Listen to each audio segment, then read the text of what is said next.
Everyone, welcome to city by supercat. मेरा नाम है आकाश शुक्ला। दोस्तों, जैसा कि आप लोग जानते हैं कि सीयूटी यूजी 2025 एग्जामिनेशन पैटर्न के अंदर काफी सारे सुधार या काफी सारे चेंजेस देखे जा रहे हैं यूजीसी की तरफ से। और अब ये टाइम है कि universities of Delhi, Banaras university या कोई और सेंट्रल यूनिवर्सिटी अपनी अलग अलग एडमिशन पॉलिसीज निकालेगी। साथ में अलग अलग कोर्सेज का एलिजिबिलिटी क्राइटेरिया हमें बताने वाली है कि आप कौन से कोर्स का एलिजिबिलिटी क्राइटेरिया चेंज रहेगा, कौन से कोर्स का अनचेंज रहने वाला है। तो यहां पर इस वीडियो में हम बात करने वाले हैं कि यार एडमिशन पॉलिसीज क्या होने वाली है यूनिवर्सिटी ऑफ दिल्ली की।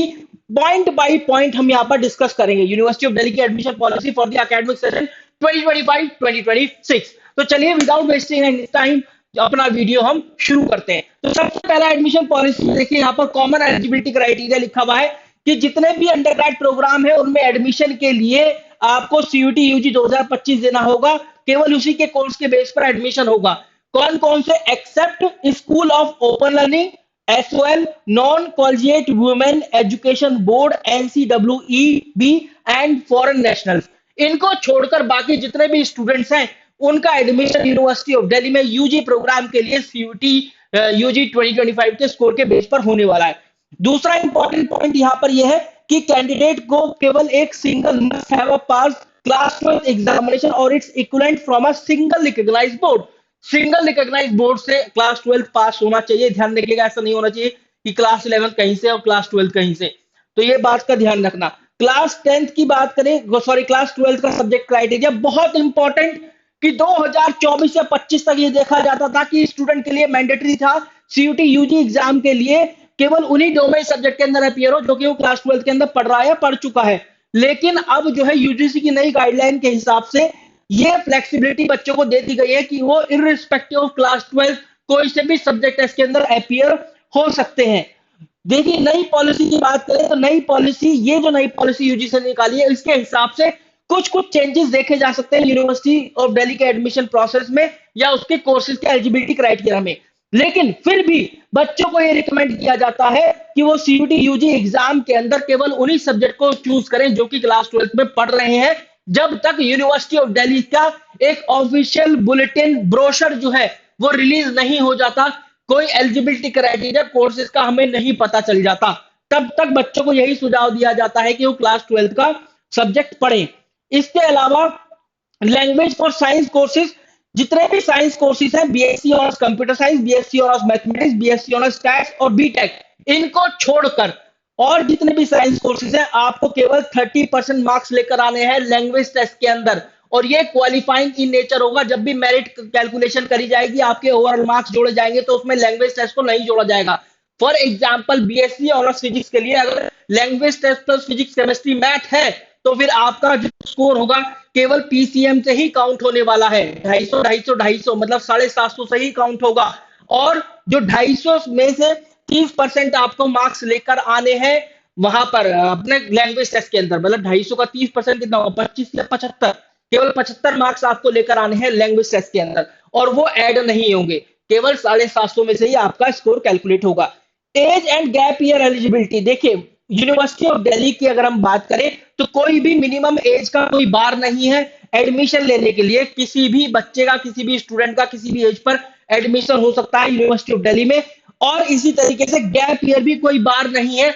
अगर आपने 2022 में, 2021 में क्लास 12 करा था, तब भी आप 2023, 24, 25 के अंदर एडमिशन ले सकते हैं यूनिवर्सिटी ऑफ दिल्ली में। गैप ईयर कोई भी बार नहीं है। एक बात और ध्यान रखिएगा, जो भी बच्चे यूनिवर्सिटी ऑफ दिल्ली में एडमिशन लेना चाहते हैं, हालांकि कोई मिनिमम एज रिक्वायरमेंट नहीं है, लेकिन जब भी टाई ब्रेकिंग रूल का अप्लाई किया जाता है, यहां पर लिखा हुआ ये बात, जब भी टाई ब्रेकिंग रूल अप्लाई किया जाता है, जब किसी बच्चे के एक ही सीट के लिए सीयूटी यूजी का स्कोर 25 का स्कोर सेम हो जाएगा, तो उस केस में ये क्या करने वाले हैं? Best of 3, best of 4, best of 5 subjects देखेंगे आपके क्लास 12 के। अगर तब भी स्कोर सेम रहेगा तब एक ओल्डर कैंडिडेट को जगह दी जाएगी, चाहे वो आपसे एक दिन ही बड़ा क्यों ना हो। तो यहां पर जिन्होंने बोला, वैसे तो एज गैप कोई नहीं मायने रखता, लेकिन यहां पर मायने रखता है जो एज बार है। इसके अलावा डॉक्यूमेंट रिक्वायर्ड, जितने भी ओबीसी, एनसीएल या जनरल ईडब्ल्यूएस वाले स्टूडेंट हैं वो ध्यान रखें 31 मार्च के बाद का सर्टिफिकेट इशू होना चाहिए, जबकि सीयूटी की फॉर्म फिलिंग के दौरान वहां पर 1 अप्रैल 2024 को आपसे मांगने वाले हैं।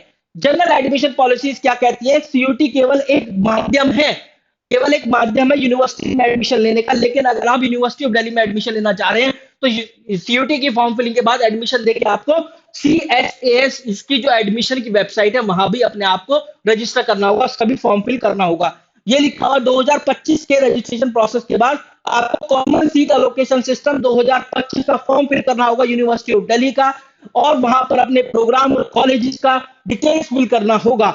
उसके लिए आपको ऑफिशियल एडमिशन वेबसाइट पर देखना है लगातार कि कब वो आने वाला है। वो बच्चे जो कि 2024 में अपियर हुए हैं उनको 2025 में अपियर होना है, अगर वो 2025 में भी एडमिशन लेना चाहते हैं यूनिवर्सिटी ऑफ दिल्ली में। चाहे आप देखिए पार्शियल ड्रॉप लिए हुए हैं, आप ऑलरेडी यूनिवर्सिटी ऑफ दिल्ली में पढ़ रहे हो, लेकिन फिर भी आपको यह सीयूटी यूजी 2025 एग्जामिनेशन देना पड़ेगा अगर आप लोग वापस से किसी अच्छे कोर्स या कॉलेज में एडमिशन लेना चाहते हैं। कोई भी पेनल्टी नहीं है स्ट्रीम चेंज करने पर, ये पहले हमें पता चल गया था यूनिवर्सिटी ऑफ दिल्ली में। अगर साइंस से कॉमर्स में आ रहा बच्चा, कॉमर्स से साइंस में जा रहा है, या अभी ह्यूमैनिटीज से कॉमर्स, कॉमर्स से ह्यूमैनिटीज में जा रहा है, तो कोई भी किसी प्रकार की पेनल्टी नहीं लगेगी। आपका भी सीयूटी का स्कोर ऐसे का ऐसा ही उठाया जाएगा, उसमें से कोई भी डिडक्ट नहीं किया जाएगा। जनरल एप्टीट्यूड टेस्ट जो बच्चे दे रहे हैं वो एक बात तो सुन ले, उन कोर्सेज के लिए जहां पर जनरल एप्टीट्यूड टेस्ट की रिक्वायरमेंट नहीं है वहां पर जनरल एप्टीट्यूड टेस्ट का यूनिवर्सिटी ऑफ दिल्ली आपका स्कोर नहीं उठाएगी, और इससे आपके ओवरऑल स्कोर पर कोई भी इंपैक्ट नहीं पड़ने वाला है। तो जनरल एप्टीट्यूड टेस्ट बच्चे को लेना चाहिए भाई। कोई भी फर्दर इंफॉर्मेशन देखनी हो एडमिशन से रिलेटेड, कट ऑफ से रिलेटेड, कब एडमिशन फॉर्म रिलीज होंगे या रजिस्ट्रेशन फॉर्म कब रिलीज होंगे यूनिवर्सिटी ऑफ दिल्ली के, वो आप www.admission.uod.ac.in पर देख सकते हैं। ये रही वो वेबसाइट।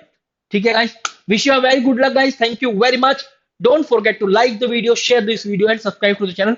जल्दी से कमेंट सेक्शन के अंदर बताओ और आपकी क्या क्वेरी है। Thank you.